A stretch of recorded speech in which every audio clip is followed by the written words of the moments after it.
Basics of stock market part 11. இந்த stop loss அப்படின்றது ட்ரேடிங்க்கு அவ்வளோ இம்பார்ட்டண்டா? ஏன் இல்லை யாரை கேட்டாலும் ஸ்டாப் லாஸ் செட் பண்ணீங்களா, ஸ்டாப் லாஸ் செட் பண்ணீங்களான்னு கேட்குறாங்க. முதல்ல அந்த ஸ்டாப் லாஸ்ன்ற டேர்ம் என்னன்னா, இப்போ நீங்கள் ஒரு ஸ்டாக்கை ஒரு பாயிண்ட்ல வாங்குறீங்க, அந்த பாயிண்ட்லேருந்து அந்த ஸ்டாக் வந்து இவ்வளோ தூரம் போனால் நான் வித்துருவேன் செட் பண்ணுறீங்களே, அதே மாதிரி உங்கள் ரிஸ்க் மேனேஜ்மெண்ட்டில் அந்த ஸ்டாக்கு ஒருவேளை நம்ம நினைச்ச மாதிரி மேலே போகாமல் கீழே போகுது அப்படின்னா எந்த அளவுக்கு நம்ம வந்து பணத்தை லூஸ் பண்ண தயாராக இருக்கும் அப்படின்ற அந்த ஒரு பாயிண்ட்டுக்கு பேர் தான் ஸ்டாப் லாஸ். நம்ம என்ன பண்ணுறோம் அப்படின்னா, பாயிண்ட் ஏல ஒரு ஸ்டாக்கை வாங்குறோம், இந்த ஸ்டாக் இங்கே போனால் இது நம்ம டார்கெட்னு செட் பண்ணுறோம். அதே மாதிரி இப்போ இந்த ஸ்டாக்கு எவ்வளோ தூரம் கீழே போனால் நம்ம வெயிட் பண்ண போகிறோம் அப்படின்ற இந்த பாயிண்ட்டுக்கு பேர் தான் ஸ்டாப் லாஸ்.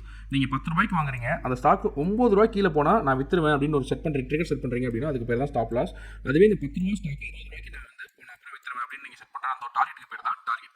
ஸோ இந்த ஸ்டாப் லாஸ் அதனால வரக்கூடிய பிரச்சனைகள் என்னன்னா, நான் ஒரு ஸ்டாக் காமிக்கிறேன், ரிலையன்ஸ் கேபிட்டல். இப்போ நீங்கள் ஒரு சப்போர்ட் ட்ரேடர்னு வச்சுக்கோங்க, இந்த சப்போர்ட் ஜோன் வரைஞ்சு நான் ட்ரேட் பண்ணுவேன் அப்படின்ற மாதிரி இந்த இடத்துல கண்டிப்பாக இங்கே ரிவர்ஸ் ஆன மாதிரி இந்த ஸ்டாக் சப்போர்ட்டில் ரிவர்ஸ் ஆக போகுது, பட் நான் எந்த ஸ்டாப் லாஸும் செட் பண்ண மாட்டேன், நான் அப்படியே விட்டுருவேன் அப்படின்னு நினச்சிட்டு வச்சிருந்தீங்க அப்படின்னா உங்களோட பணம் இந்த 240 ரூபா ஸ்டாக், ஒரு ஸ்டாக் 240 ரூபா, ஒருவேளை நீங்கள் ஒரு 1 லேக் இன்வெஸ்ட் பண்ணிங்கன்னா யோசிச்சு பாருங்க, இந்த ஸ்டாக் இப்போ வெறும் 11 ரூபாய்க்கு ட்ரேட் ஆகிட்டு இருக்கு.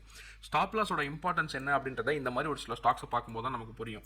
ஸோ என்ன ஆகிட போகுது அப்படின்னா நம்ம நினைக்க முடியாது. ஒரே நாளில் 20% சர்க்கிட் அடிச்சு நிற்கிற ஸ்டாக்லாம் இருக்குது, கண்டினியூஸாக லோவர் சர்க்கிட் அடிச்சு மொத்த பணமும் லாஸ் ஆகிறதுக்கான பாசிபிலிட்டிலாம் ஸ்டாக் மார்க்கெட்டில் இருக்குது. ஸோ நீங்கள் உங்கள் சிஸ்டமில் எதை ஆட் பண்ணுறீங்களோ இல்லையோ, ஸ்டாப் லாஸ் ரிஸ்க் மேனேஜ்மெண்ட் அப்படின்றதுக்கு நீங்கள் முதல்ல முக்கியத்துவம் கொடுத்தே ஆகணும்.